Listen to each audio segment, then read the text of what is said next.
This week's episode, we're going to look at the new coach at one of the best programs in the nation. We're going to look at the SEC at large. Then we're going to bounce around and just see who are the players we need to watch and what are those teams that are going to have what it takes to win it all at the end of the season. Welcome to the Pigskin Cafe, a podcast where Hampton, Chase, and Graham break down all things college football. So sit back, relax, and enjoy the show. They have to win this game. There's a problem. This one's tough. We are back. That's what my gut's telling me. I genuinely could not believe You it. don't live in the great state of Texas. All right, big boy. Hold my sweet tea. What are we doing? That is a stat there, ladies and gentlemen. And we are back. What's up, friends? How we doing? Hey, grateful to be back. We've got a lot to talk about, and this just goes without saying, but just to prime our conversation with a little bit of context. We've got pairs getting played. We've got just the most recent headline. We've got kickers being tampered with. We've got Colorado going to Saudi Arabia to pay their players for their name, image, and likeness. College football this season will be different than anything we've ever experienced. And just like we were just talking, it seems like the field of teams that could win it all is so vast. So we've got plenty to talk about, but I think that we'd be doing a disservice if we don't start with the team that we love so dearly. More importantly, not just because there's plenty to talk about, but because the man at the top is no longer Nick Saban. He's ridden off into the sunset. We're telling him to enjoy retirement, coach. And Kalen DeBoer is at Alabama, building his program, tearing out Saban's old office and establishing this new culture. We've got Courtney Morgan getting paid a lot of money to help just run things there. So, guys, there's plenty to talk about. Let's start with Alabama. Can they stay at the top? Will this be a rebuilding year? They've got players in and out, new team, new culture, new head coach. Hampton, it would be a disservice to not start with you and just let you take that where you want to. Well, Chase, let me just say it, to echo you, it's good to be back. It's good to be on with you and Graham, talking college football, something we love so dearly. And we're just a few days away from kickoff, and I couldn't be happier. A lot has happened since we last recorded a pod, and it's going to kick into full gear in just a little bit. And Alabama is going to kick off on August 31st with Kalen DeBoer at the helm against Western Kentucky. And it's going to be different. There have been a lot of differences over the past 8 months since Nick Saban retired and Kalen DeBoer has filled his shoes.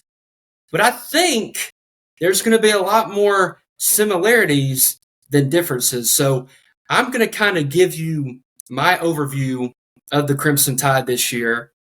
But what I'm going to promise not to do, and if I get going, y'all stop me, because I know in the past I have given you a rundown of first, second, and third string and even walk on. But we're going to try to not do that in this opening monologue. But let's start on the offensive side of the ball, which is Kalen DeBoer's brainchild. That is what he is known for. That is why he was hired. That, along with his ability to manage a football team, and he's a proven winner and has won at every level that he's been at. And to me, I know there are a lot of questions on the defensive side of the ball because that was Saban's baby. That was what he was known for. And the shift from his system to Kane Womack's system is a big one. It's a drastic change in how the two operate, and we'll get to that in a minute. But on offense, last year, we would all agree, and we talked about it a ton, Alabama's offense was rocky, especially earlier in the year. And then as the season went along, they found a little bit of an identity, kind of found their stride. And a lot of that coincided with, in my opinion, Jaden Roberts getting inserted into the lineup at right guard against Texas A&M. When he did that, that kind of solidified that line a little bit. They got better at running the football, which in turn helped Jalen Milroe, and he also gained confidence as the year went along. I think Tommy Rees did a good job of trying to build around him to the best of his ability, especially after that bye week when they came out and played LSU, battled Jaden Daniels, and you could argue he went toe-to-toe with them. But as we've also noted, Jalen Milroe struggled against Georgia, and he struggled against Michigan. Now, Georgia, fourth quarter, he was money. I am not going to take that away from him. He stepped up when the team needed him most, both through the air and with his legs. But Michigan it was not good. They confused them. They sent pressure from multiple places, changed their look right at the snap, showed him one thing pre-snap, then changed it, and he did not deal well with it. He did not play a good game. I mean, I don't even think he threw for 150 yards. And the defense played well enough in that game, and I know that, you had a 4th and 2, and if you make a play there, a certain safety that went to Ohio State busted the coverage and let Blake Corum go down the field. If you make that play, Alabama might be your national champion last year. And then everything might look a little different. But his growth and his improvement is what's going to make or break the offense, and ultimately what is going to take Alabama to the heights or depths of what they are this year. Because I think we would all agree this year that he's got more talent around him than he did last year. He's got an improvement at OC, an improvement in head coach as far as X's and O's on that side of the ball. They're going to be very multiple. That's a loud slurp there, buddy. Sorry about that. You're good. Hey, what's in that glass? But no. Something stay awake. Something stay awake. There you go. But their offense is going to be very multiple, with a lot of different formations, a lot of 12 personnel, a lot of 11 personnel. I think that's going to be a pretty marked difference. Is the use of tight ends in this offense is going to be much more prevalent than in past years. And you got a guy like Josh Cuevas, you've got CJ Dupree, Danny Lewis, and Robbie Oots, who from all that I've heard, they've had really good fall camps, and they're going to be able to use them both to be physical in the running game, but also create mismatches against linebackers and safeties. And then on top of that, you've got a great receiving corps. I mean, I know Alabama fans have been let down the past 2 or 3 years by the receiving corps because it has not been up to the level that it was in 2019 and 2020. And I tried to tell people that was an all-time receiving room. You had 4 first-round picks in one room. It is hard to replicate that, especially in the day and age of the NIL and transfer portal. But I think this year, with a guy like Jeremy Bernard coming from Washington, who is going to be a stabilizing force in that room, who's going to break out and, in my opinion, be the number one.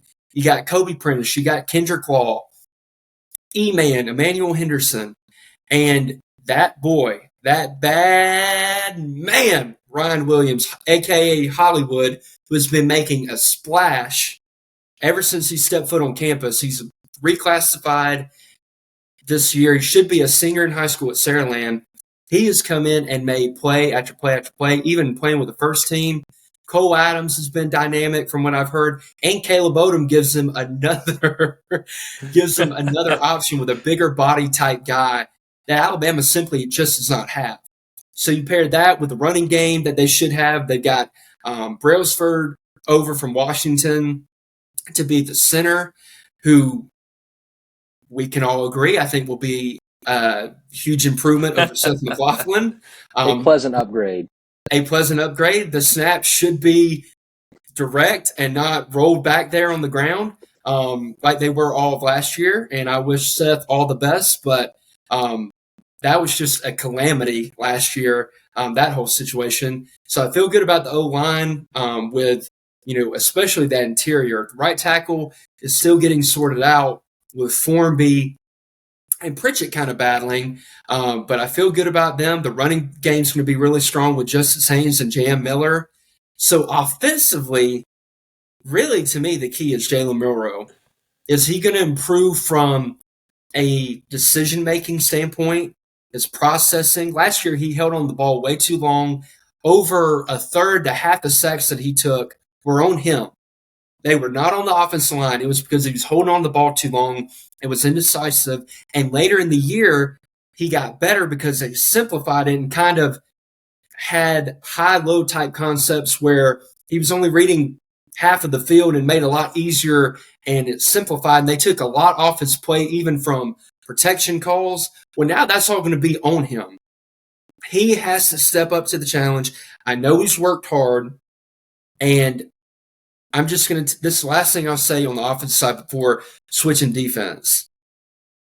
I am not going to make any declaration about the improvement of Jalen Milroe from processing to his touch and his accuracy in the short to intermediate area of the field until Alabama goes on the road to Wisconsin, until Alabama plays Georgia.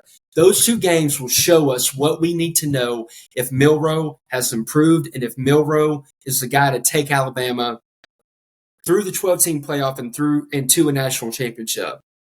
Because last year, I know we got on the precipice of it, but if he is even average against Michigan, we win that game. Alabama wins that game. And he was not. He was below average. He played very poorly. So his development is what's going to be most interesting. And what also I want people to watch, and this is kind of transition to defense, I watched some of Washington's tape from last year. And one thing that really stood out is Kalen DeBoer, to me, is much more aggressive than Nick Saban was. And what I mean by that is there's a lot more going for it on fourth down in key situations. When they played, I think it was in the Apple Cup last year, they had a 4th and 2 on their own 30, and they went for it. And they popped a 50-yard gain, and then they go down and kick a game-winning field goal. They went for it against Texas. They went for it against Oregon. That's going to be a little bit of a change. I like that in a coach if you have confidence in your guys. You don't be reckless. You take calculated risk. So that's going to be something that is new for Alabama fans. It's something to keep an eye on. The other thing, and Graham, you and I talked about this a lot last year, and I'll actually kick it over to you before we kind of talk defense because I want to get you in on the conversation. I know I've been talking a minute. The thing that shocked me the most about Washington last year, and we talked about it after that Oregon game, and especially after the first one, we said, if Washington and Oregon played 10 times, Oregon would win like 8. Well, then they rematch in the Pac-12 championship game. Washington wins again. And the difference, the key thing that stands out, Washington was more physical than Oregon. And Oregon's head coach has the persona of the tough, hard-nosed, bully-type mentality. And Kalen DeBoer is like the most even-keeled, steady guy you know. And his team went in there and they asserted their will. They asserted their authority on Oregon. And with the reports coming out of the scrimmage last weekend, I had a buddy there that told me that was the most physical scrimmage he has seen in Alabama, and he has seen Nick Saban coach scrimmages. He said it was more physical than them. If you pair that type of physicality with the athletes that Alabama has on defense, especially in that front seven, with the offense they're going to run out, Alabama's not going anywhere. Graham, I'm going to pass it on to you, man. What do you think about all that? Yeah, I agree with you on that. Glad to be back on the pod. Glad to be talking with you guys again.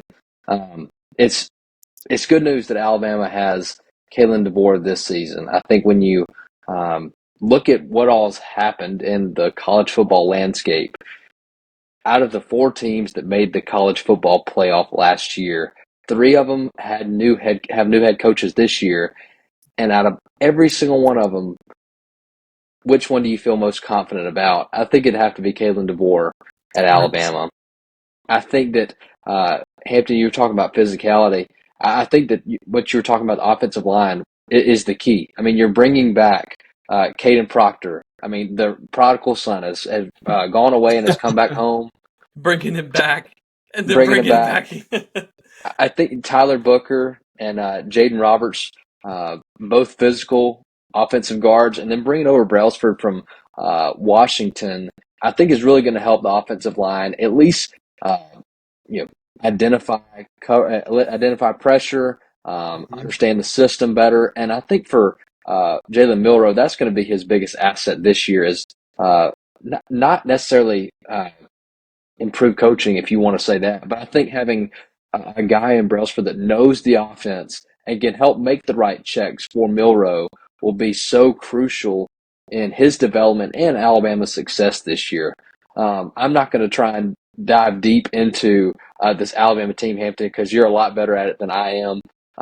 But I'm excited to hear that Alabama has had physical scrimmages, because I feel like for so long, and at least for the first 10-year stretch of Nick Saban's tenure at Alabama, was about physicality. It was, it wasn't recently Intimidation. that, intimidation. It was Manti Te'o coming out and talking about the Alabama intimidation factor that whenever they stepped on the field of that national championship game, Alabama and Notre Dame, they were scared, and they truly were. They watched the Michigan State game and saw Kirk Cousins get hurt and saw these other players get hurt, and they were hesitant to actually go that far and to make that next play. I think for Alabama, just having that mentality and having that play structure of physicality, it goes beyond the playbook. I mean, it makes it where teams are not just having to simulate the plays.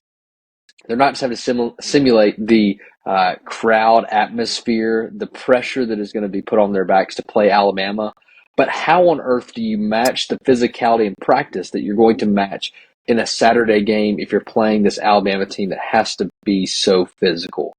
That either leads two things. Either A, you're not physical enough and therefore you're not prepared, or B, you have to get too physical in practice and you get worn down. I think that for Alabama, that is it's going to work twofold. I think that it's going to be a huge asset, a huge weapon.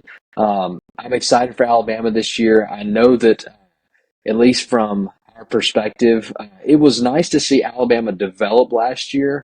I felt like we got to see them grow up from like a teenager into like a man, and then all of a sudden it's like, golly, man, you go to the college football semifinal, and Alabama just makes bonehead decisions, bonehead plays, and you feel like we just had a flashback to what we saw earlier in the season, several weeks ago, and man, it was hard to see, and I think for just want to give another kudos to Nick Saban, going out when you know it's time to go. I think that for so many people in this industry, and just honestly with people in with authority and power and true leadership, have tried to just hold on too long, and it ends up hurting them and everything that they built for so long. I think that for Nick Saban, he couldn't have picked a better time to leave this Alabama team. I think Kalen DeBoer coming in is a great fit,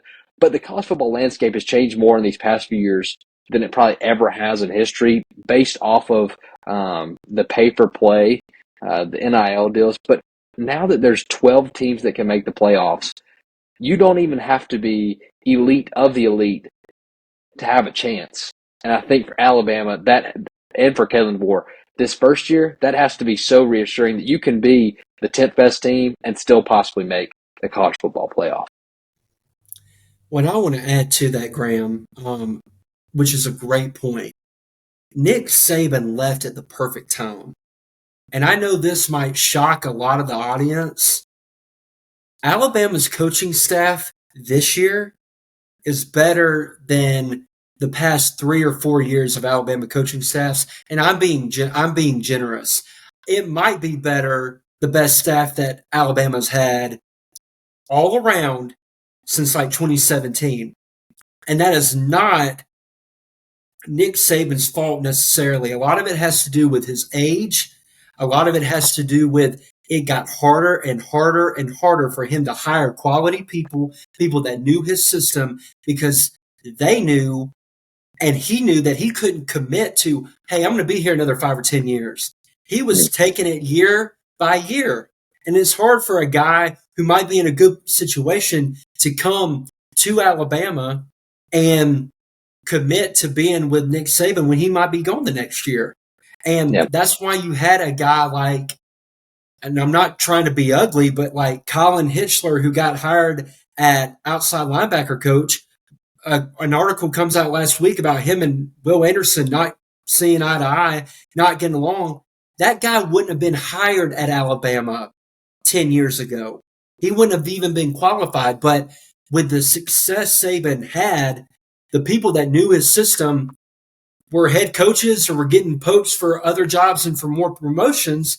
So it was harder to develop that bench. I think overall this year, Alabama staff is going to be much, much better up and down. I mean, even Jamarcus Shepard, the job that he has done in that receiver room already. And again, I like Holman Wiggins. I thought he did a solid job at Alabama. But when Jamarcus Shepard comes out and saying, yeah, we had to come in here and really teach him how to run routes, somebody's not doing their job. Yeah. And I'm not trying to be ugly. I appreciate Holman Wiggins, great guy. But Jamarcus Shepard's a different dude. Him and Brian Hartline are the cream of the crop when it comes to wide receiver coaches. And even with Saban being the defensive savant that he is, last year he had to carry so much weight on that defensive staff. He even talked about after the year how much work he had to put into that room.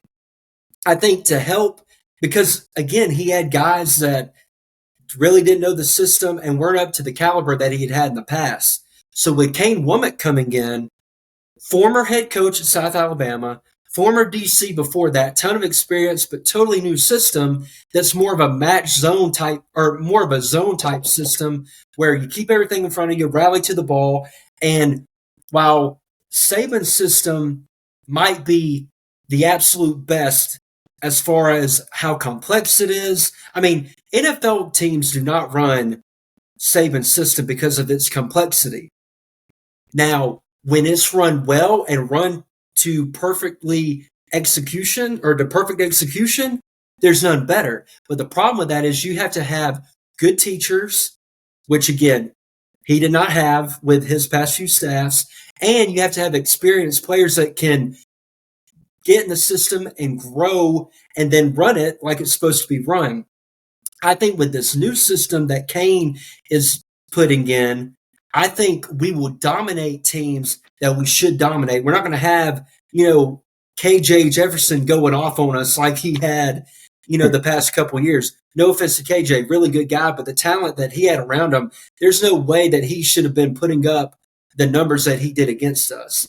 Now, I think it's even going to help against teams like Tennessee, Auburn, teams that kind of gave Nick Saban's defense fits because of they kind of knew a few pain points, a few things to do that would really exploit matchups as far as like making outside linebackers drop into covers based on rules that were within the system. That's going to be going away with in Kane Womack's system. Now, that does lead you to be more susceptible against high-flying, potent passing attacks. But as I told a buddy of mine, like any good quarterback and any good receiver trio or room in the country is going to give your defense problems nowadays. It's about holding them to 3 points and taking the ball away, which I think is going to be another concerted effort and focus for this defense that we haven't had the past few years because they're really, really heavily emphasizing that. Front seven's great. Best linebacker duo in the nation with Deontay Lawson, Jahad Campbell. Secondary is going to be interesting to watch. Mainly the corner spot opposite of Damani Jackson. Xavier Brown and Deshaun Jones are kind of battling it out right now. Xavier's a freshman who has impressed from the moment he stepped foot on campus. We got to keep an eye on that, but I believe in his talent. I believe that he might take some lumps early, but by the end of the year, I think he's going to be an absolute hoss. Safeties are set back there. So defense is going to look drastically different, but I think it's still going to be very effective. Love it, man. No, that's great. And it's so much fun. We're back with, just Alabama's changed so much since we talked last. And like I said, Caleb Downs transferring out. Got some guys going to the draft. And I think everyone just had this, and this is what I kind of wanted to just sum up, is it's actually impressive. It's not that last year's team was bad. It's clear they weren't bad because they made it so far and they had players that went in the draft. To say they're bad is just inaccurate. Mm-hmm. What I found interesting, if you were to really look back and just have an honest evaluation, it's incredibly impressive how far this team made it with the amount of mistakes they made. And that's as simple as, just making not good choices when it comes to quarterback play, when it comes to just giving up defensive big plays, when it comes to snapping the ball over your quarterback. It's almost impressive. You even were still in the moment to make a play to then still be in the game. It's almost like destiny was somewhat in line here. Hampton, I want you to chime in. What do you kind of say to that? It's just a quick thing. Stuff, that's a great point by you. Stuff that would not have happened 5 to 10 years ago with Saban. Because, again, better coaches around him who know the system and are going to get on players for doing that type of stuff. There's going to be a higher level of accountability, but also him. I mean, he's a 72-year-old man. It ain't healthy for him to be screaming and getting that blood pressure up like he used to do more frequently. So great point by you. I was just adding that to it. Yeah.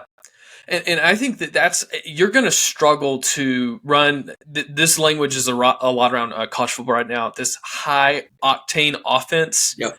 When there's a little bit of don't go too hard or stick your head down too far, because there might have been a ball over the quarterback's head or somebody might not have gotten blocked. So I really think that this team, yes, has the opportunity they've still got good players. If you can really eliminate mistakes and play a mistake-less kind of football, you're going to put yourself in a lot better position when it comes to, I love how you said, Hampton, just you're going to dominate teams you're supposed to dominate. And I think that's what felt the most uncharacteristic. Georgia's supposed to be a close game, and Michigan's supposed to be a close game. But when you're playing some of these other teams like USF, and it just doesn't seem like anything's making sense, there's some red flags there. But I'll keep moving. We've talked about that. But just, I think, hey, how is this team going to be better? Simply just not making the mistakes they made last year. It's not all on Seth. It's not all on Milroe. But at the end of the day, people did make mistakes that then led to this hesitancy. And I would love to see this team move from a hesitant, I don't want to make a mistake, therefore you almost put yourself in a position to make mistakes. It's I don't want to snap this ball over his head, therefore it's in my head and I can't help but think about it. I would love to see them move, and you guys brought this up, from a hesitant team to a physical team. Because everyone kept talking about how physical Michigan was. And I agree with that. The only time you were really impressed with, which credit to them, surprisingly, the only time we said, dude, I'm so impressed with how physical they are, is when we played Georgia, of all people. So it's there, but being consistently physical, walking out there, ready to play football. And I do think that football hopefully will be physical and more fun under Kalen DeBoer. That's just my hope. That's not to say that's what's going to happen, or I'm even predicting that. But I just want to end with this, and we'll move off of Alabama. We'll kind of hit these next topics. We've spent a good amount of time, which we should, when it comes to all the things Alabama getting ready for the season to start. But I think this season comes down to, and I'm not saying I don't have high hopes. I don't have a lot of pressure. Have low expectations, not because they deserve to be low, just because I want to be a little grace-filled here. And I think this season, you could remove all the mistakes. You could play more physical. I think it simply comes down to this. And this is okay. If this is what it is, this is okay. It's simply, if Milroe and Kalen DeBoer are just simply not good fits. And what I mean by that is he didn't have enough time to kind of re-coach him. Hampton, you talked about just that they tried to kind of slim down the route tree and the reads that he had to make. And it's hey, I know he worked really hard, but did a new coach coming in with a whole new offense, and now he has receivers that apparently are learning how to run routes. It's just a lot of new. And if this year simply is just too much, and Kalen DeBoer is trying to take the team, he's thinking a little bit more long term, and it's just hey, Milroe, you're going to be our quarterback, but the next guy up will be more prepared to take this team further than you will. And that's just kind of how I'm looking at the season. It's not a knock against Milroe.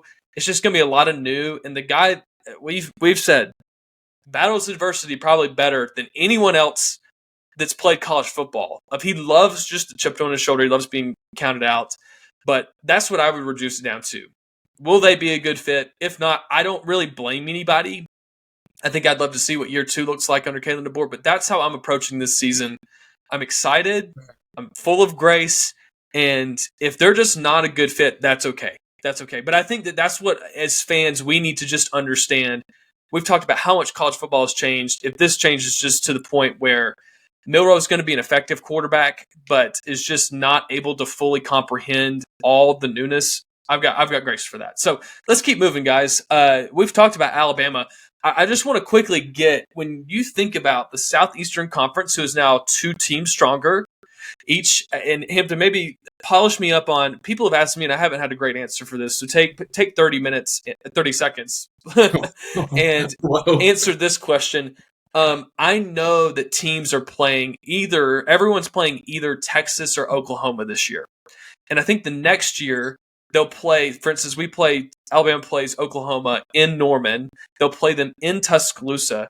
Is it also correct to say that we'll have the same schedule next year, but all the home and away will be reversed? Is that fair? Correct me where I'm wrong. Help me understand how we've just added 2 new teams. What is the new schedule? Take 30 seconds to answer that. So I believe, and I'm not 100% on this, I believe there's 2 or 3 games. Like for Alabama, it's they have 3 permanent opponents, and that is LSU, Tennessee, and Auburn. Mm-hmm. I believe that is the case. Those are the 3 that every year they will play. The rest, the 5 other games, rotate. Yeah, within the other teams from within the conference. So it won't be the same schedule, but home and aways are flipped next year. Now it will be for LSU, Tennessee, and Auburn. We'll Makes sense. have Tennessee and LSU at home next year and go to Jordan-Hare, but the rest of them will be different. I believe that is how it is set up currently. Yeah, and just let me make sure I'm understanding you correctly. Mm-hmm. It would be fair to say that, and this is where I think you're really missing Saban. Not that Kalen DeBoer's doing anything wrong. You're just seeing that the GOAT has retired, and now we're back on this level playing field of, we used to play the SEC East opponent used to be Vanderbilt, and now we're playing Georgia. I mean, that's a pretty big leap considering all the other teams. Now you got to though. Oh, do we play Vandy? Okay. We play at fair enough. We play at Vandy though. Big test. Okay, well, that environment is crazy because I didn't know this, don't know if you guys know this, but there's a guy that serves me in my young adult ministry that went to Belmont, and that they will recruit students from Belmont to play in the band at Vanderbilt. That's how just small the school is. Hey, so he was in the marching band for Vanderbilt. Ryan Hurd, Belmont grad. Shout out Hurd. That's right. Let's keep moving. All right, so I'm just making sure I understand that right. That wouldn't mean that we would play Georgia in Athens. That's pretty nice. It'll be interesting to see how that falls because Saban did have our schedule at least where it tipped in our favor. For example, quickly, we're going to play Oklahoma and then the next week play Auburn, and that used to be a cupcake game every single year, and then Auburn. So just going to be interesting to see how that all kind of actually plays out. So let's keep moving. Graham, I want to throw it to you. When we talk about the SEC at large, added Oklahoma, added Texas, I heard today that a lot of people have Texas winning it all, which would say something, kind of like how A&M and Missouri, when they came, really seemed to do well. Who are you high on? And just in SEC, give me just a couple of teams that maybe you're excited to lean in on that you think are going to play well, and then teams that you might feel like are going to take a step back. Yeah, I have Georgia winning the SEC. I think that coming off of last year, they've got a bigger chip on their shoulder than any other team in the SEC. I think that a team that arguably could have won their 3rd straight national title last year, yet were taken out because of a 3-point loss to Alabama. And obviously, we saw how close Alabama got to beat Michigan. It was not Alabama's best game. Graham, and when you look at, I don't want to cut. I just want to say that what's even crazier about that scenario is that you could say Georgia, but even the rankings would say, and Florida State got gypped by Georgia. Like just that's how wild you go from 1 to number 6. So just I agree with you, chip on the shoulder, just to add a little bit of color to what you're saying. Yeah. So obviously I'm high on Georgia this year as expected. I think another team that is going to kind of fly under the radar this year, and last year we were on Missouri from the very beginning, That's and where we're at. that proved and that paid wonders for us. That team that I'm going to go with this year, and I don't think they're going to replicate what Missouri did. Texas A&M. I Dang think it, that Graham! Dang it! Hampton, we have the same brain. I'm telling you, when it comes to Dude, every underdogs, year, I'm telling you. Yeah, you're right. I think that A&M's not an obvious choice, but I think a team that was very middle of the road last year, especially considering all they went through, having Jimbo, not having Jimbo. I think that now having at least some buy-in from coaching staff, players, and their schedule is very favorable after you get out of week one. Notre Dame is a very big test week one, but that is in College Station, that is at home. So I think that's a good week one matchup, knowing that you at least have that 12th man. And, the first home game of this new era in College Station is a big, big help. They go on Cupcake, Florida, Cupcake, Arkansas. So they could be easily 5-0, Yeah. if not 4-1. Their first test is Missouri at home. They go to Starkville, play Mississippi State at That's home fine. against LSU. I expect we'll talk about that in a second. South Carolina at Columbia, New Mexico State, Auburn, and then they end the season with Texas. I think that you could get to a point where they could be 11-0 going into Texas. I think it's probably 10-2, 11-1, but that is a very good schedule for a team that people have low expectations for. I'm going to swap to a team that is expected to, or I expect to underperform. I don't think this is, I don't think this is rocket science by any means. It has to be LSU. I think with everything that went on last year, things were they were just going in the right direction so many times. Losing the Heisman Trophy winner, how do you respond to that? I think when you look at that offense, Jaden Daniels really took them further than they probably were going. Like he took them further than they probably should have. I think LSU led the country in scoring, or if not, they were like top five. So they scored a lot of points. They brought in a new defensive coordinator from Missouri this year. I just don't think that it all fits together for Brian Kelly in this new SEC schedule for them this year. I think that with everything they have to lose or everything they have lost, that the hill is just so much higher for them, Mhm. knowing what the expectations are and seeing the schedule that they have. They start off with USC in Las Vegas. Tonight. I Yeah. mean, that's going to be a tough matchup. I think that USC has been so they had an awful end of the year last year, and I think that getting up against LSU week one is kind of a prove me game for USC and Lincoln Riley. Like, hey, we're moving forward in the Big Ten, and I would assume that most of the crowd will be heavily USC favored in Las Vegas.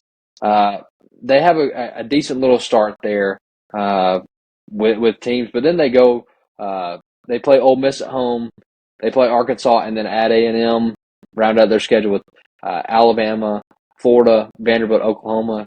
I'm not predicting this team to be 2-10. Their schedule is very Yeah. favorable for them, but I think when you look at it, potential loss to Alabama, potential loss to Oklahoma, potential loss to Ole Miss, potential loss to USC. I mean, so there's 4 losses right there, and those are just kind of the expected ones. That doesn't include any of the other ones. I think that there's going to be so much that changes this year that this is probably going to be the hardest year to predict because of the massive realignment, because of the massive change in the 12-team playoff. Whereas it is acceptable to lose a game because you can still make it. Whereas in the 14 playoff, you had to be perfect in order to guarantee that you were in there. And then I guess if you're Florida State, you still get gypped. So I think that this 12-team playoff really changes a lot of stuff. So those are 2 teams that are just kind of off the cuff. I think that the team that the underperforming team is probably harder to predict than the overperforming team, just because of everything that's going to happen. That obviously there's going to be some massive changes, but the SEC last year was very it was very skewed as top heavy and bottom heavy. There wasn't many medium teams in the conference. So I think that the expectation is for the ones at the top to still stay up top, and ones for bottom to stay at the bottom. So those are just the two teams I've got this year.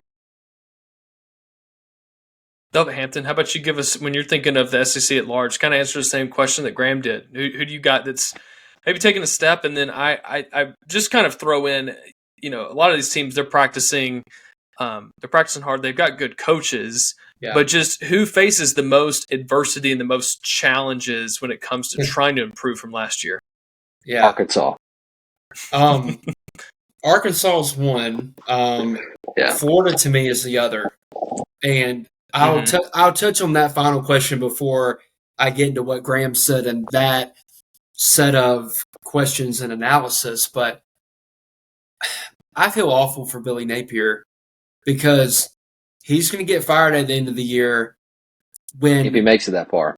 If he makes it that far. And let me tell you something, ladies and gentlemen. Nick Saban could not coach this Florida team and then go undefeated or then go 10-2. In my humble opinion, because this schedule is absolutely brutal.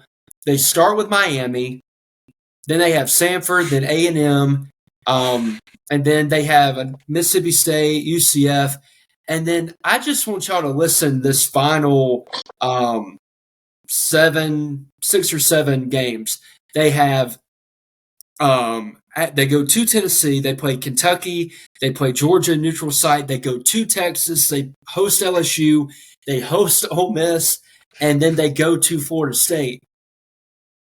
Like, who in the SEC office had a vendetta against Florida and did that to them? I mean, that is brutal, man. Like, I don't care how much you've improved. It's not going to probably reflect in their record, even though I do think they're going to be a better football team this year than last year. Because I think we covered Florida pretty accurately last year. Like, Graham Mertz was not the problem. Graham Mertz actually had a really good year, but his offensive line sucked.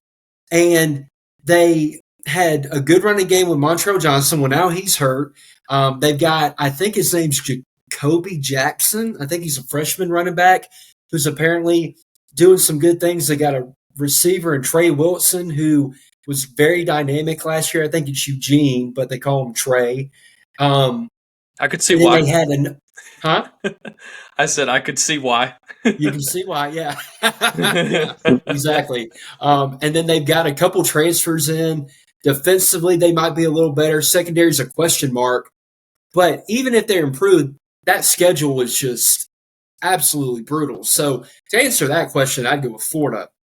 Now, on what Graham said, it makes me mad that he picked A&M, even though it means that we're completely on the same page, because that was the team that really surprised me. I heard a few people talking about it at large about, hey, A&M, don't sleep on them. And, you talked about how their schedule's set up, and I totally agree. Their schedule is pretty manageable. And not to skip ahead to when we preview week 1, I think they beat Notre Dame, especially now that Notre Dame's starting left tackle was out for the year. It was already going to be tough, but I think A&M wins that game. Connor Weigman was playing really good football. Maybe not really good. He was playing good football before he got hurt. And they've got, what's his name, Noah Thomas and Muhammad at receiver that came back and have been a staple of that offense. They have a lot of experience. The blow that they had was that Reuben Owens got hurt, their star running back, but they still have Le'Veon Moss, and they got another guy behind him that should be able to give them some production there. Their D-line is still pretty stout. They've got Shamar Turner. They've got Shamar Stewart. Linebacking core is good. Secondary will be pretty good. But the biggest factor to me is Mike Elko. Mike Elko was not a sexy hire, but look what he did at Duke. Look what he did at Duke, of all places, man. He goes in there and turns them into an immediate winner. They had a really good year last year despite Riley Leonard being out for the majority of the year.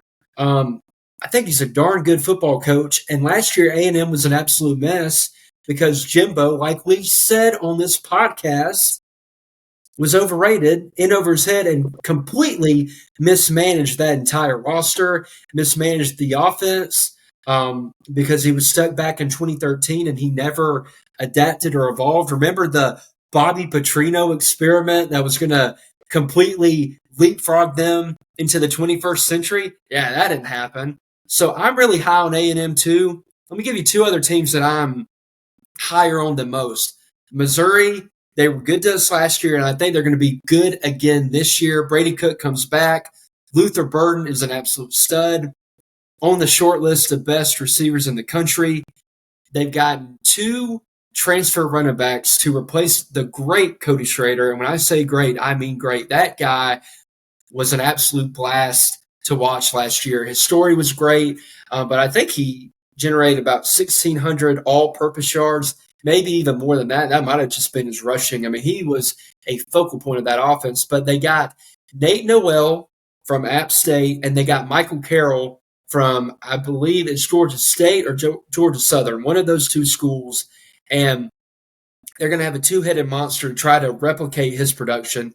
Offensively, on the line, they got three starters returning. They got a kid from Oklahoma coming in that's going to fill one of those spots, and then another transfer that's probably going to be the right tackle. And along with Burden, they've got Dominic Lees Jr., who's a really good player. So I feel good about their offense. And then defensively, I know they lost a defensive lineman to the draft. They lost Ennis Rakestraw to the draft. But they got Khalil Jacobs from South Alabama. Apparently, they're really high on this guy named Dalen Carnell, who's going to play nickelback for them. So I'm really high on Mizzou, and their schedule sits up really nice. I mean, they play A&M, they play Auburn, they play Alabama, and they play Oklahoma. Those are their four toughest. I mean, if you split that, you're kind of looking at 10-2 if you don't drop the other games that you should win. I mean, I think they beat South Carolina. I think they'll beat Arkansas. So I feel good about Mizzou again. And to me, this is the year you got to keep building. They're doing well in recruiting, especially in the state of Missouri. And after a great year like last year, when you go 11-2, got to keep the momentum going, especially with it being Brady Cook and Luther Burden's last year. The other team I'm high on is Tennessee. I think they're a very interesting football team because last year they were markedly better on defense than they had been in the first 2 years under Heupel. But they were worse on offense because Joe Milton was an efficiency killer because he was boomer bust. He'd have, and it's been quite comical to watch NFL fans who have never watched a lick of college football watch Joe Milton make one pass. Oh, my gosh, Joe Milton. I'm like, go back and watch his tape, and you'll find out why he was a late-round draft pick or undrafted, one of the two. Because, again, playing quarterback is about down in, down out. It's not about your highlight plays. You got to be able to hit the singles. You got to be able to hit you got to be able to bunt sometimes, and he's not that guy. He's a high slugging percentage, high home run guy and strikes out a ton. So this year, I think Nico, I know he's got a lot of pressure on him. He's got a lot of hype. I believe in the hype. I thought coming out of that class, he was a better prospect than Arch Manning. I thought he had more tools, especially, his arm talent is just immense. He's a really good runner. I think he had 4 or 5 touchdowns rushing against Iowa in the bowl game. So I feel good about him. They feel good about their running back core with Dylan Sampson, a couple other guys that they got back there. I know they lost Jalen Wright, who he was a stud, and he's going to be really good in Miami this year. Offensive line, they feel good about. Receivers, they got Squirrel White returning, Brew McCoy coming back off injury, and they got a freshman named Mike Matthews that they're really, really big on. And on defense, they feel good about their defensive line. James Pierce is projected a top 10 pick right now. Again, it is way early. I'm just saying there's a lot of hype on him. He's an edge player. Really, really, really good. They feel good about their secondary. They got a guy named Boo Carter, who's a freshman, I think. or he's a young player that's going to be contributing in that secondary. I feel good. I feel good about Tennessee. I'm not saying they're going to win the league or anything, but I do think they're going to be better, better than last year. And I want to see real quick what their schedule sets up like, because again, with a lot of these teams, that tells the tale, like how their schedule sets up. Compared to other teams. And that's why I think also Ole Miss is another team. Like if I had to pick, I'm not going to pick Georgia to win the SEC because they have to go to Alabama, they have to go to Ole Miss, and they have to go to Texas. That's tough. And that is along with a game against Clemson to open the year. They got Auburn, they've got other difficult opponents. So all of that is going to make it very difficult to me for them to get Atlanta. Where Ole Miss, they play, they play LSU, they play Oklahoma, and they play Georgia. Those are their toughest games. I mean, if you win 2 out of the 3, or even if you go 10-2, there's a good chance you're in Atlanta. So I feel good. I feel good about them. And I'm looking at Tennessee's schedule. It sets up pretty nicely as well. They have Alabama and Georgia on their schedule, and Oklahoma. But overall, pretty manageable. So I'm high on those 3 or 4 teams. And then finally, the team that I am not as high on, that everybody else is already crowning the winner of the league, is Texas, man.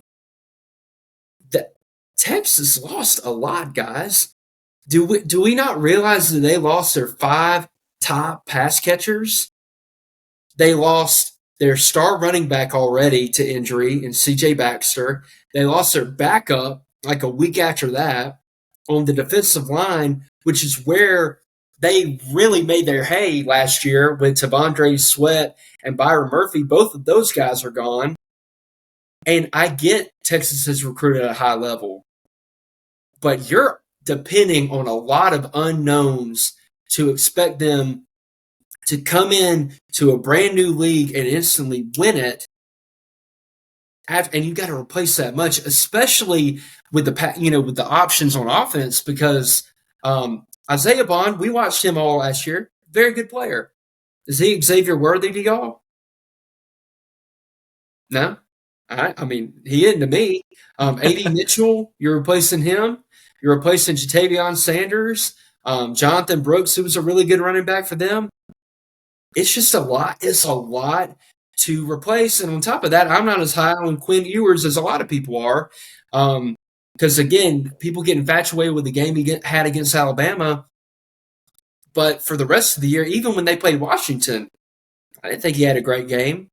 And teams were able to exploit Texas in the secondary last year.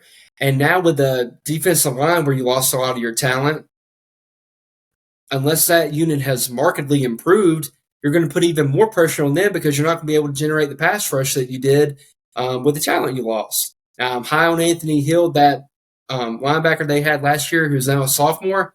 He's an absolute stud. And I'm sure they will have players emerge and come forward.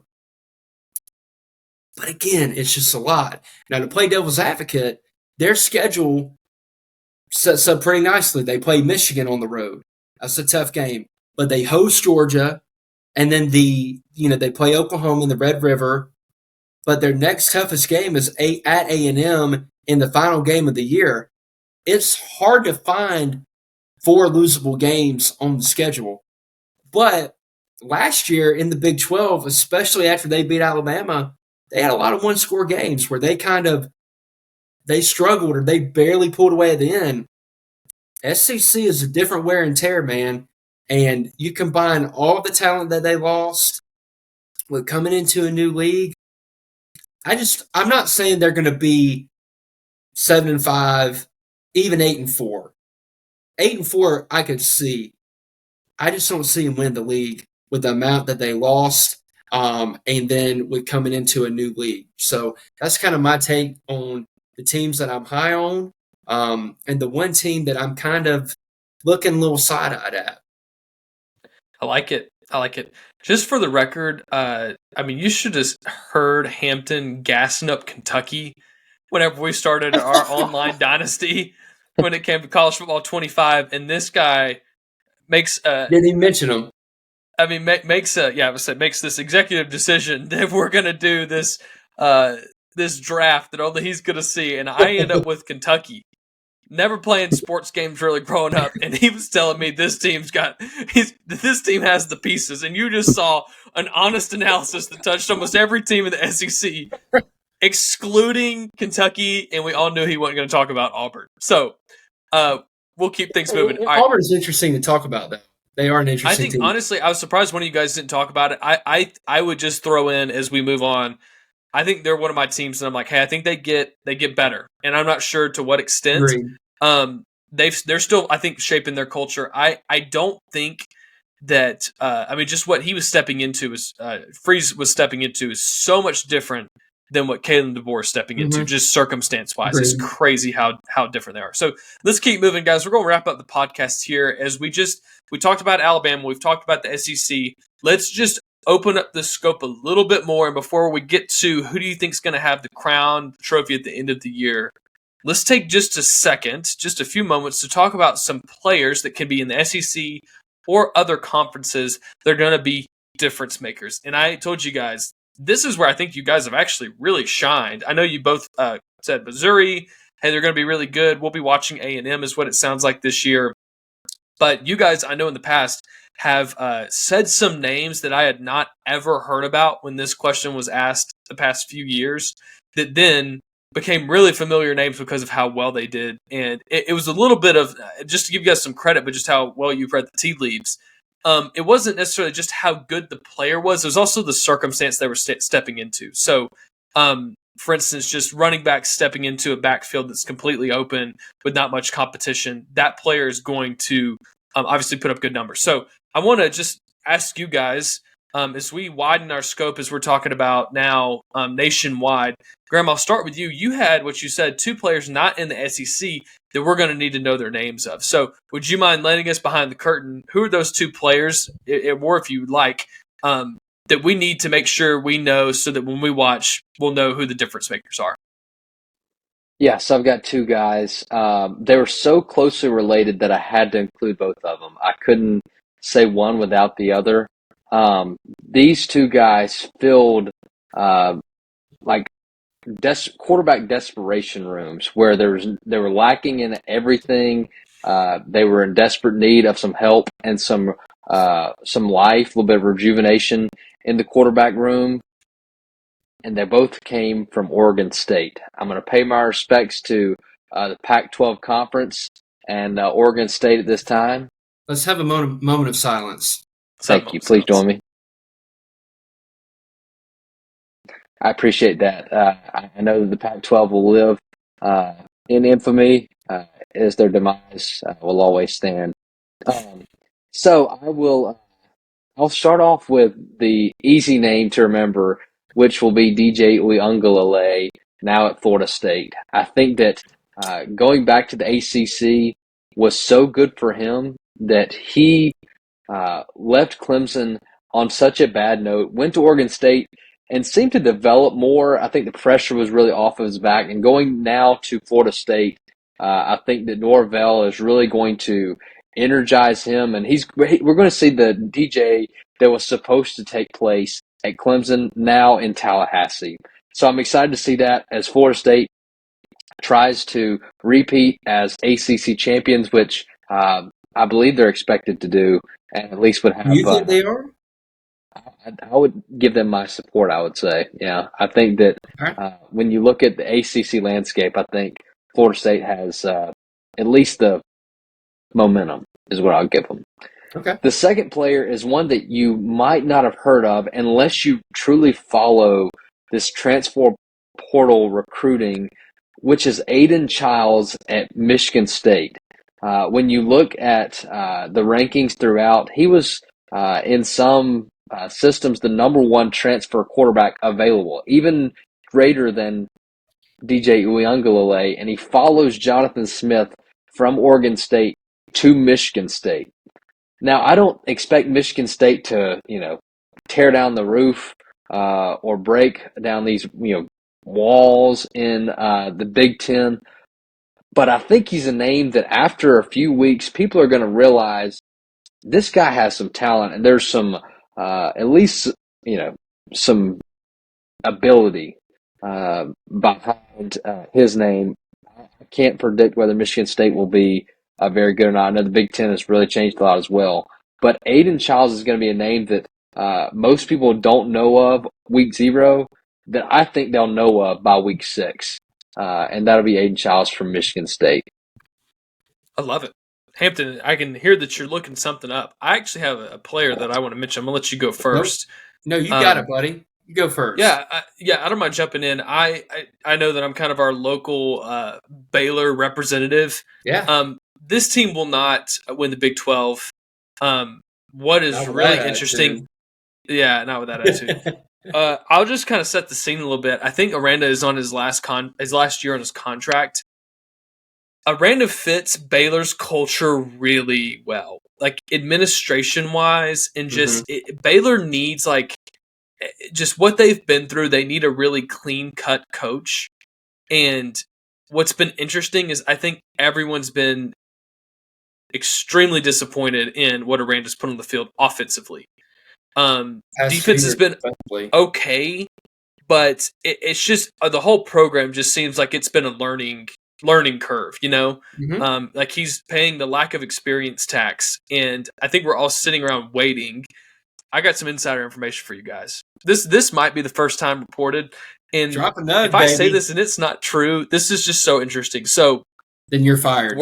Literal word on the street is, if you go look, and I do challenge you to go look at Baylor's recruiting classes for the past few years. Nothing impressive. Maybe 1 4-star, bunch of 3 stars, a lot of transfers. All right, lean in on this. You go look this year, got a few 4 stars. Okay. You've got now a transfer quarterback who's going to be my guy I want to talk about. But word on the street is that Baylor has figured out this NIL thing. Finally figured it out. As if they hadn't been doing it, almost like they're Dabo, and now they're learning how to do it. But the word on the street is that one of the most popular, or the most famous, I guess you could say, Baylor families, names on buildings a lot, is now dating.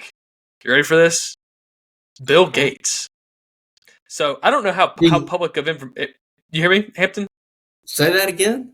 So one of the a big donor to Baylor, who has their family's name is on a lot of buildings. The word on the street is that someone in their family, I'll leave it at that, is dating Bill Gates, because Bill and Melinda Gates got a divorce. Yes. So that's the word on the street, and the rich do continue to get richer. But I think that they've said has impacted some of this NIL recruiting. So just setting the scene there, I think that Aranda might have found himself another couple years. I don't know who they would hire if it's not him. They went and got a guy that used to be Texas State's head coach. I think he was at Cal, and now he's come back. Yes, that I think they're really excited for. He spent some time at A&M, knows Texas. Here's where I'm going with this. My player is DeQuan Finn. DeQuan Finn is a transfer. He was a 3-year starter at Toledo. And last year, he was the MAC's most valuable player. And he threw for over 2,600 yards with 22 touchdowns and only 9 interceptions. And if you are just trying to figure out, hey, who does he have? He's one of those guys that's really fun to play college football 25 with. He's a mobile quarterback. Yeah. I feel like that's what's been somewhat of the missing piece here. What's been really interesting is if you go look at the quarterbacks that Baylor has recruited and then has transferred out, because they're not good fits. It's like Aranda never really knew what he wanted in a quarterback. Shapen's at Mississippi State. I think that Jeremy, and help me out with his last name, not Bohannon. Is it Bohannon? Jerry I think. Bohannon. Yes, he is at BYU now. That is correct. And the Drones guy who won a Texas State championship that was really young, I think that he's at Virginia now. Virginia Tech. And people are really excited about him. It's kind of like, who's going to win our quarterback room? So Baylor's had good quarterbacks. I think this guy's going to be somebody who can go out there and make plays happen. and that might be they can't afford another year of trying to teach someone. So that's gonna be mine. I know I'm a little bit of a homer on that, but I do think this is a pretty significant move. Baylor's got someone at the quarterback position that they're excited to see play on Saturdays. Yeah. Hampton, you go for it, man. You know what we say, the NIL news and the Bill Gates stating of Baylor somebody news? What's that? Sick 'em Bears. That's right. Sick 'em Bears. Hey, I'm glad that you brought up what you got. For the sake of the gospel. For the sake yeah. Christian University. Yeah, there you go. Only to see the kingdom move forward. He gets us. He gets us. All of us. That's right. So I'm glad you mentioned drones. He's going to be a guy that I talked about briefly. Shout out to Alex Walker, who's a big Virginia Tech fan, listens to the show. I was asking him today, I'm in a group chat with him, and I said, sell me on Virginia Tech. And he mentioned they have 84% of their starters returning, 10 out of 11 on offense, a couple guys on their D-line that are coming back. One of them was like a sack leader in the ACC, and their schedule sets up really nice. I think their biggest challenges are Miami and Clemson. Like, those are their two biggest games. So I think the Clemson game is later in the year. I think it's like week 9 or 10. But he mentioned drones and how a lot of people are very high on him based on what he did last year. Another year in the system under Brent Pry. I think it was a good call on you, and I just want to mention him quick. I'm going to run through a few other names that I want to throw out, and then the two that I really want to kind of hone in on. I think Garrett Green, this is the year he takes a big leap. I think last year you saw a lot of flashes of the type of playmaker, type of quarterback that he can be. I think this year he's much more consistent. He's a junior. He's been in Neal's system at West Virginia for, I think, 2 or 3 years now.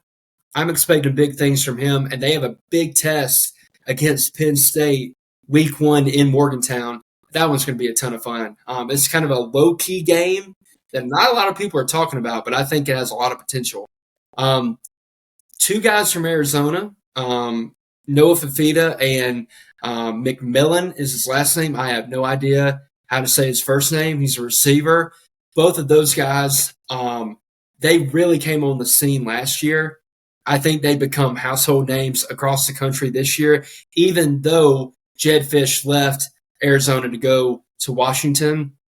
Keep an eye on them. Lenore Sellers from South Carolina.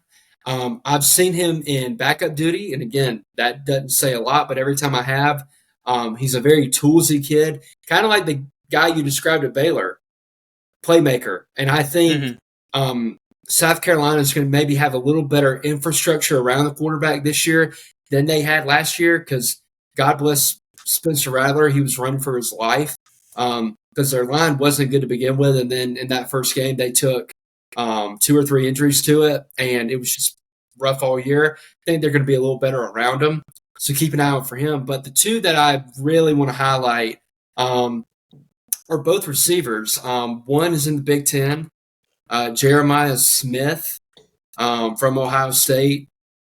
The reviews coming out of Columbus, Ohio about this kid have been special. Like, I think he is going to be maybe not their number 1. I think Emeka Buka might have that locked down, but he's going to make an impact for them.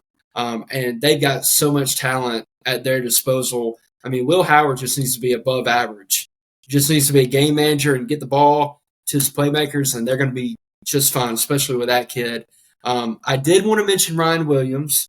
I know I mentioned him earlier. He's going to play a big role in Alabama's offense, but he's not the guy I'm going to highlight for this feature. I'm going to go to the other side of the state. I think Cam Coleman out of Auburn is probably going to be their number 1 receiver, and I think he's going to be an absolute dude. As much as it pains me to say, I try to call it objective. I try to call it straight down the middle, and he's a really, really, really good player. About 6'3", speed, good at catch point, explosive, and Auburn's going to need him this year because while we didn't talk about it, I don't want to get into a whole diatribe. Peyton Thorne, I don't see making just a huge leap from last year to this year. But the huge leap comes in. He has much better receivers than he had last year, and Cam Coleman's going to be a big part of that. So Cam Coleman, Jeremiah Smith, and then the other names that I mentioned. Love it. Love it, guys. Hey, let's land the plane with what we have to just take. We'll do a pick this time, and I might ask next when the season actually starts. Yeah. For us to really lock in who you think wins it all. Like, let's maybe even give it week 1, make sure the litmus test is somewhat passed, but let's throw out just a kind of a Hail Mary of a prediction. And Hampton, if you don't mind, I'm going to start with you. Graham, I'll go to you next, and then I'll wrap us up and send us out of here. So, Hampton, who do you got? Who do you think takes the trophy at the end of the year? I'm going to say this team because if it's not this year, I don't know when it will be. Ohio State. Not only do I think they're probably the most talented team, I think they have to win it this year. With the amount that they spent on NIL to get this roster in Columbus, I mean, their defense is stacked. They were good last year. That wasn't their problem last year. Offense was their problem. I think Will Howard is an upgrade over Kyle McCord. They've got good backs. They've got good receivers. And I'm going to go with Ohio State. I would love to go with Alabama, but again, like you said, Chase, too many unknowns. I need to see it. And I don't want to, like, the homer in me wants to pick Alabama. I trust coaching staff. I trust the talent. I need to see it. Georgia, still very talented. Too many offseason issues for me to overlook to pick them to win the national championship. So I'm going to go with Ohio State for now. But if they don't win it this year, Ryan Day is in deep trouble, especially if he loses to Michigan for the 4th year in a row with a new head coach at the helm in Ann Arbor. So that's who I'm going to put in, but I want to put that in pencil and not pen. I like it. Graham, let's throw it to you. What do you think? Yeah, I think I'm close with you, Hampton. I think Ohio State's probably the most talented team in the country. But these past few years, Ryan Day has kind of found a way to lose games, which is especially tough going against Michigan. I think his job's on the line this year. Truly, if he doesn't beat Michigan, I think he's gone. He gets fired if they don't win a championship. I think he's fired if they don't beat Michigan, which is okay. If they don't beat Michigan, they're not winning a championship. I would say that I'm going with Georgia.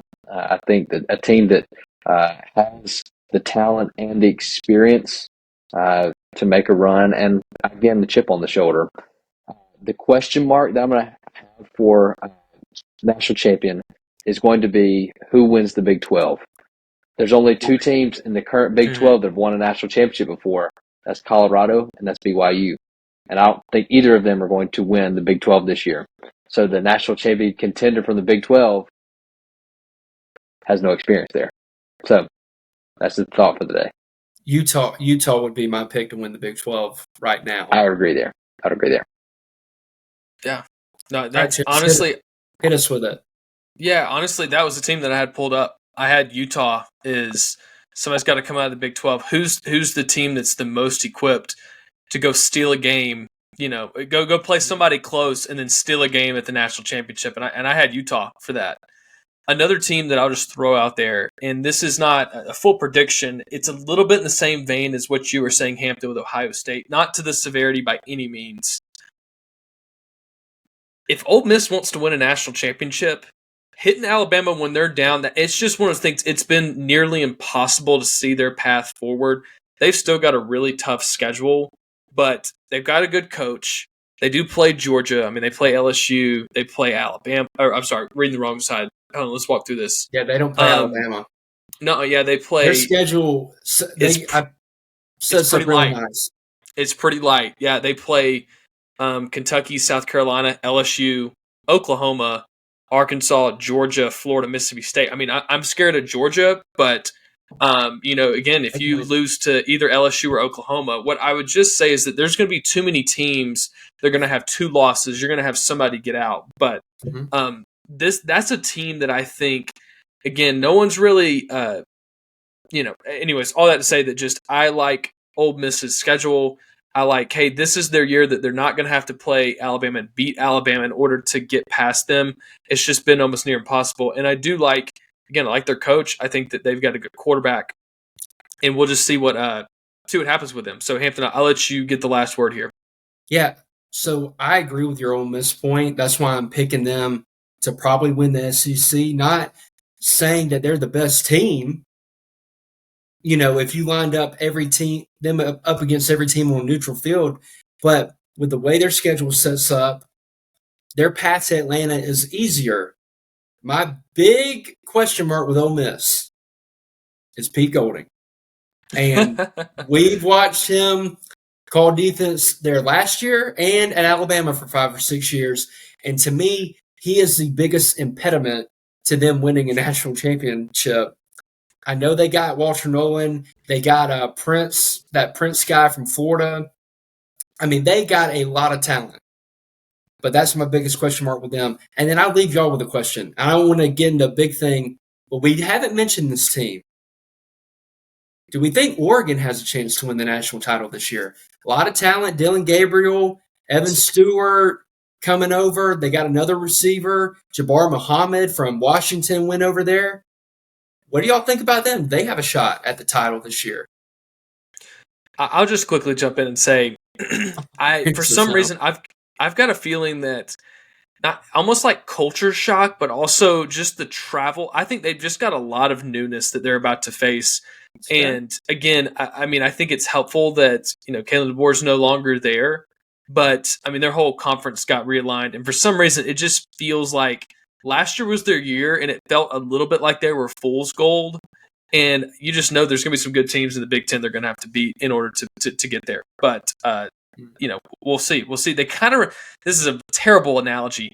They kind of remind me a little bit of the Giants a few years ago when it was like, dude, this team's legit. And then the next season, you're like, wait, like, how did last year even happen? And I don't think it's that severe, but that's kind of my take on their season. Graham, you want the final word here?